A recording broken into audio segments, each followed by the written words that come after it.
La noche de difuntos me despertó a no sé qué hora el doble de las campanas. Su tañido, monótono y eterno, me trajo a las mientes esta tradición que oí hace poco en Soria. Intenté dormir de nuevo, imposible. Una vez aguijoneada, la imaginación es un caballo que se desboca y al que no sirve tirarle de la rienda. Por pasar el rato, me decidí a escribirla, como en efecto lo hice. Yo la oí en el mismo lugar en que acaeció, y la he escrito volviendo algunas veces la cabeza con miedo cuando sentía crujir los cristales de mi balcón, estremecidos por el aire frío de la noche. Sea de ello lo que quiera, ahí va, como el caballo de copas.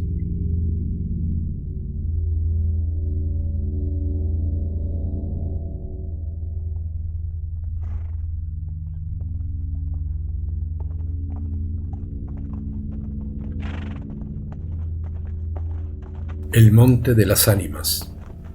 Leyenda soriana. Gustavo Adolfo Bécquer.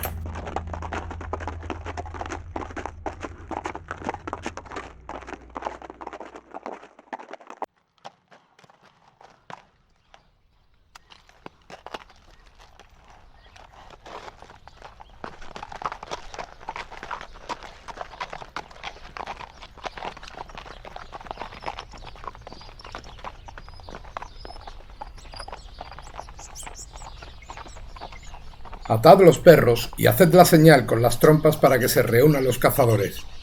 Demos ya la vuelta a la ciudad, que la noche se acerca, es día de todos los santos y estamos en el Monte de las Ánimas. ¿Tan pronto? A ser otro día, no dejara yo de concluir con ese rebaño de lobos que las nieves del Moncayo han arrojado de sus madrigueras, pero hoy es imposible. Dentro de poco sonará la oración en los templarios y las ánimas de los difuntos comenzarán a tañer su campana en la capilla del monte. ¿En esa capilla ruinosa? ¿Quieres asustarme? No, hermosa prima. Tú ignoras cuánto sucede en este país, porque aún no hace un año que has venido a él desde muy lejos. Refrena tu yegua, yo también pondré la mía al paso, y mientras dure el camino te contaré esa historia. Los pajes se reunieron en alegres y bulliciosos grupos.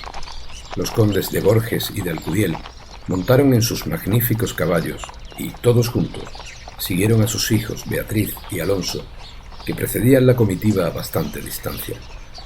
Mientras duraba el camino, Alonso narró en estos términos la prometida historia. Ese monte que hoy llaman de las Ánimas pertenecía a los templarios, cuyo convento ves allí, a la margen del río. Los templarios eran guerreros y religiosos a la vez.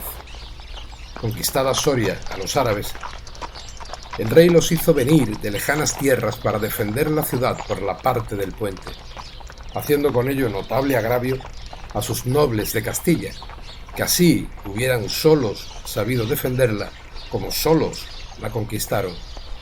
Entre los caballeros de la nueva y poderosa orden y los hidalgos de la ciudad fermentó por algunos años y estalló al fin un odio profundo.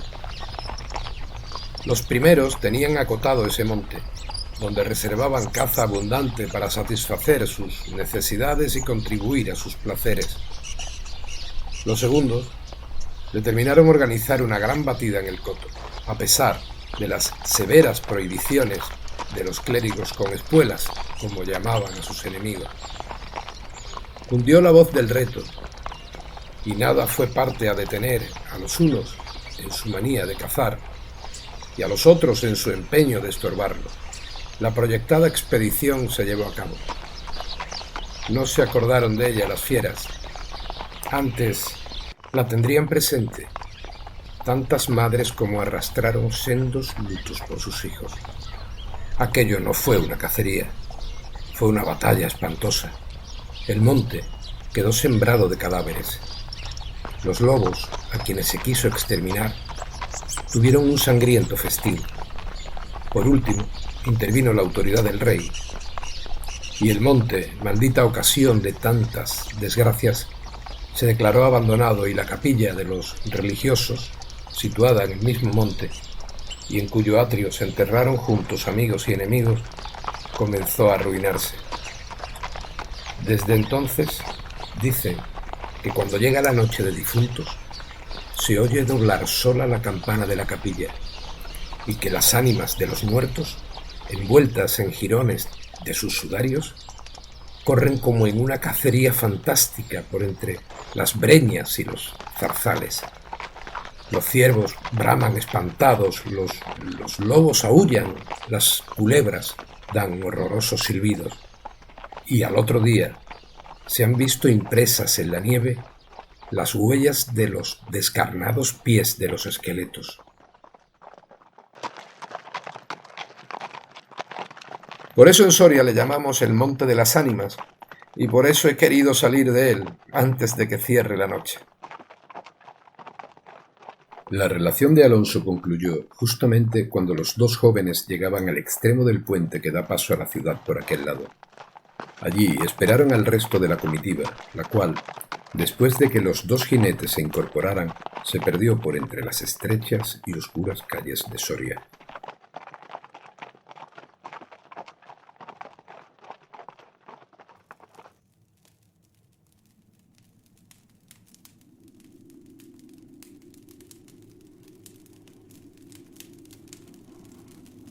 Los servidores acababan de levantar los manteles.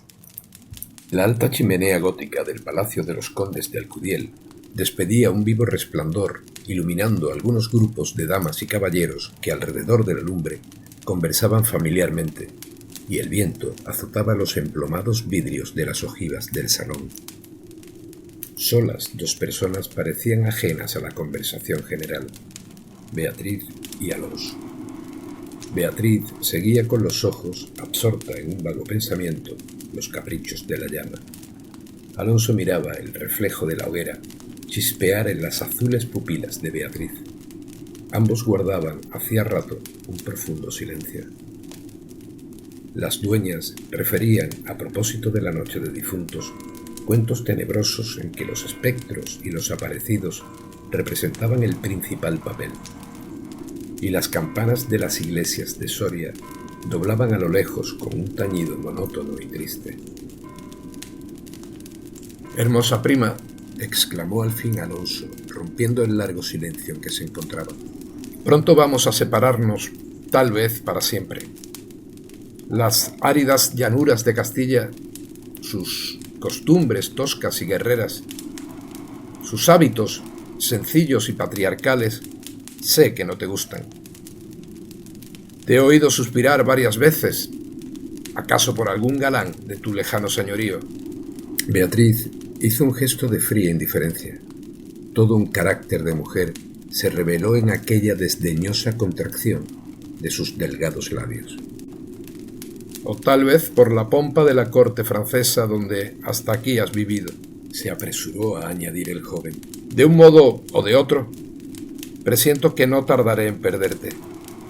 Al separarnos, quisiera que llevases una memoria mía. ¿Te acuerdas cuando fuimos al templo a dar gracias a Dios por haberte devuelto la salud que viniste a buscar a esta tierra? El joyel que sujetaba la pluma de mi gorra cautivó tu atención. Qué hermoso estaría sujetando un velo sobre tu oscura cabellera. Ya ha prendido el de una desposada. Mi padre se lo regaló a la que me dio el ser, y ella lo llevó al altar. ¿Lo quieres?» No sé en el tuyo, pero en mi país una prenda recibida compromete una voluntad.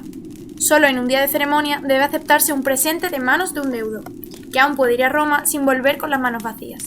Contestó la hermosa. El acento helado con que Beatriz pronunció estas palabras turbó un momento al joven, que después de serenarse, dijo con tristeza: «Lo sé, prima, pero hoy se celebran todos los santos, y el tuyo ante todos. Hoy es día de ceremonias y de presentes. ¿Quieres, pues, aceptar el mío?» Beatriz se mordió ligeramente los labios y, sin añadir una palabra, extendió la mano para tomar la joya.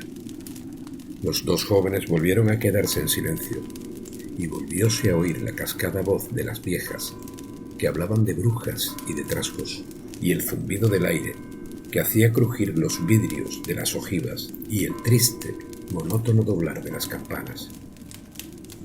El interrumpido diálogo tornó a anudarse de este modo.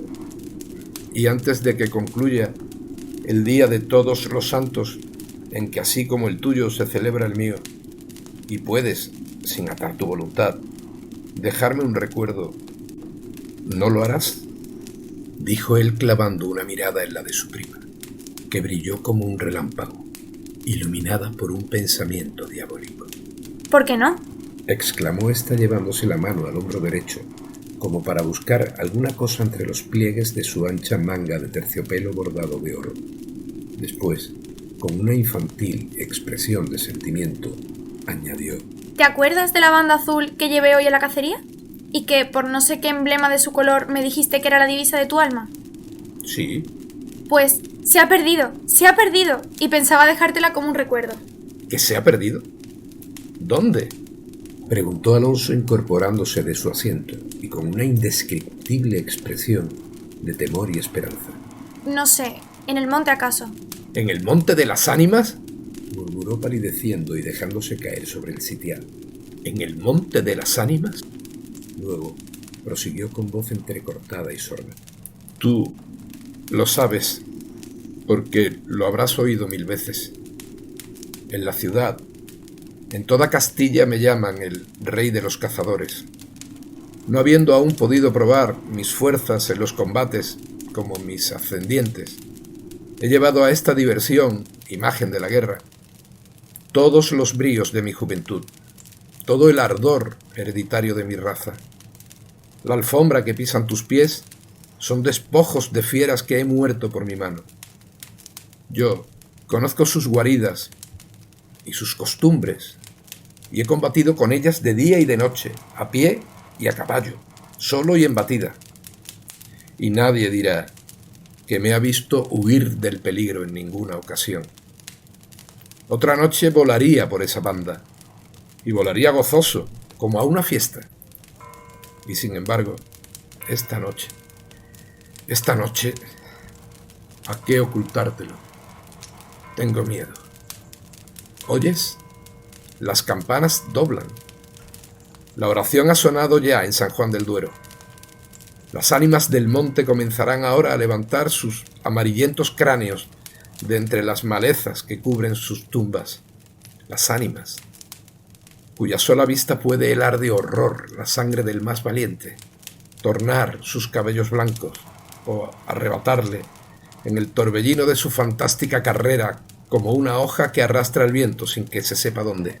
Mientras el joven hablaba, una sonrisa imperceptible se dibujó en los labios de Beatriz, que cuando hubo concluido, exclamó con un tono indiferente y mientras atizaba el fuego del hogar, donde saltaba y crujía la leña, arrojando chispas de 1000 colores. Eso de ningún modo. ¡Qué locura!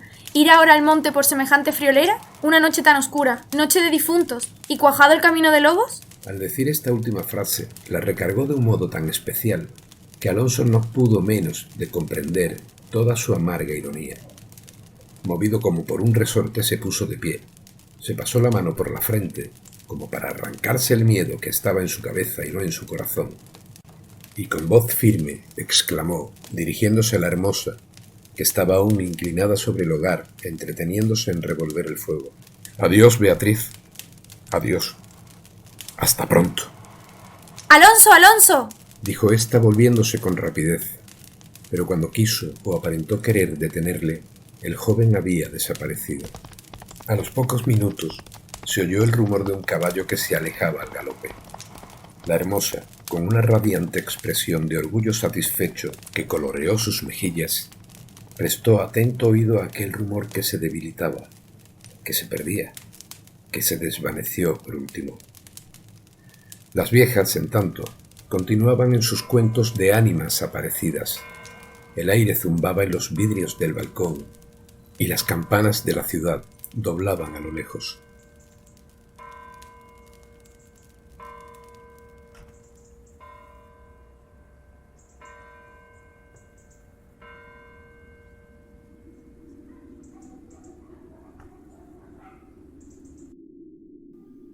Había pasado 1 hora, 2, 3. La medianoche estaba a punto de sonar y Beatriz se retiró a su oratorio. Alonso no volvía cuando en menos de una hora pudiera haberlo hecho. Habrá tenido miedo, exclamó la joven cerrando su libro de oraciones y encaminándose a su lecho, después de haber intentado inútilmente murmurar algunos de los rezos que la Iglesia consagra en el Día de Difuntos a los que ya no existen. Después de haber apagado la lámpara y cruzado las dobles cortinas de seda, se durmió. Se durmió con un sueño inquieto, ligero, nervioso. Las 12 sonaron en el reloj del postigo. Beatriz oyó entre sueños las vibraciones de la campana, lentas, sordas, tristísimas, y entreabrió los ojos. Creía haber oído, a par de ellas, pronunciar su nombre, pero lejos, muy lejos, y por una voz ahogada y doliente. El viento gemía en los vidrios de la ventana. «Será el viento», dijo, y poniéndose la mano sobre el corazón, procuró tranquilizarse. Pero su corazón latía cada vez con más violencia. Las puertas de alerce del oratorio habían crujido sobre sus goznes con un chirrido agudo, prolongado y estridente. Primero unas y luego las otras más cercanas, todas las puertas que daban paso a su habitación iban sonando por su orden. Estas con un ruido sordo y grave, aquellas con un lamento largo y crispador. Después, silencio, un silencio lleno de rumores extraños, el silencio de la medianoche, con un murmullo monótono de agua distante, lejanos ladridos de perros, voces confusas, palabras ininteligibles, ecos de pasos que van y vienen, crujir de ropas que se arrastran, suspiros que se ahogan, respiraciones fatigosas que casi se sienten, estremecimientos involuntarios que anuncian la presencia de algo que no se ve y cuya aproximación se nota no obstante en la oscuridad. Beatriz, inmóvil, temblorosa, adelantó la cabeza fuera de las cortinillas y escuchó un momento. Oía 1000 ruidos diversos. Se pasaba la mano por la frente, tornaba a escuchar. Nada, silencio. Veía con esa fosforescencia de la pupila en las crisis nerviosas, como bultos que se movían en todas direcciones, y cuando dilatándolas las fijaba en un punto, nada, oscuridad, las sombras impenetrables. ¡Ja! ¿Soy yo tan miedosa como esas pobres gentes cuyo corazón palpita de terror bajo una armadura al oír una conseja de aparecidos? Exclamó, volviendo a recostar su hermosa cabeza sobre la almohada de raso azul del lecho, y cerrando los ojos intentó dormir, pero en vano había hecho un esfuerzo sobre sí misma. Pronto volvió a incorporarse más pálida, más inquieta, más aterrada. Ya no era una ilusión. Las colgaduras de brocado de la puerta habían rozado al separarse, y unas pisadas lentas sonaban sobre la alfombra. El rumor de aquellas pisadas era sordo, casi imperceptible, pero continuado, y a su compás se oía crujir una cosa como madera o hueso, y se acercaban, y se movió el reclinatorio que estaba a la orilla de su lecho. Beatriz lanzó un grito agudo y, arrebujándose en la ropa que la cubría, escondió la cabeza y contuvo el aliento. El aire azotaba los vidrios del balcón. El agua de la fuente lejana caía y caía con un rumor eterno y monótono. Los ladridos de los perros se dilataban en las ráfagas del aire, y las campanas de la ciudad de Soria, unas cerca, otras distantes, doblaban tristemente por las ánimas de los difuntos.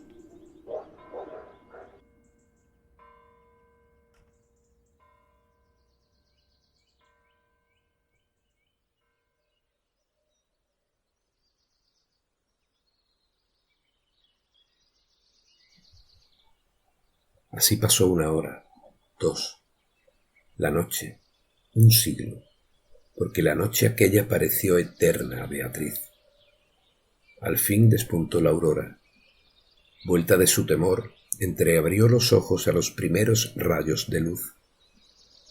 Después de una noche de insomnio y de terrores, es tan hermosa la luz clara y blanca del día.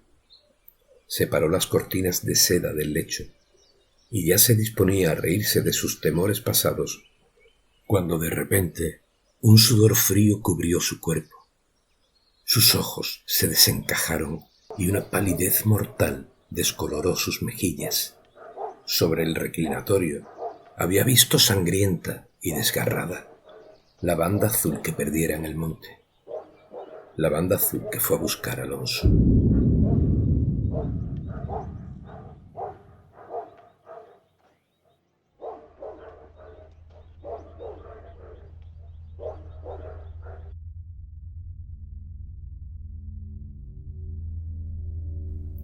Cuando sus servidores llegaron despavoridos a noticiarle la muerte del primogénito de Alcudiel, que a la mañana había aparecido devorado por los lobos entre las malezas del Monte de las Ánimas, la encontraron inmóvil, crispada, asida con ambas manos a una de las columnas de ébano del lecho, desencajados los ojos, entreabierta la boca, blancos los labios, rígidos los miembros, muerta, muerta de horror.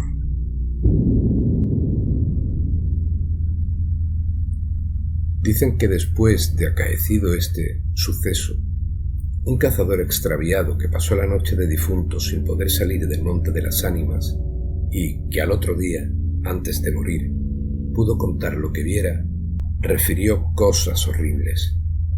Entre otras, asegura que vio a los esqueletos de los antiguos templarios y de los nobles de Soria, enterrados en el atrio de la capilla, levantarse al punto de la oración con un estrépito horrible, y caballeros, sobre osamentas de corceles, perseguir, como a una fiera, a una mujer hermosa, pálida y desmelenada, que con los pies desnudos y sangrientos, y arrojando gritos de horror, daba vueltas alrededor de la tumba de Alonso.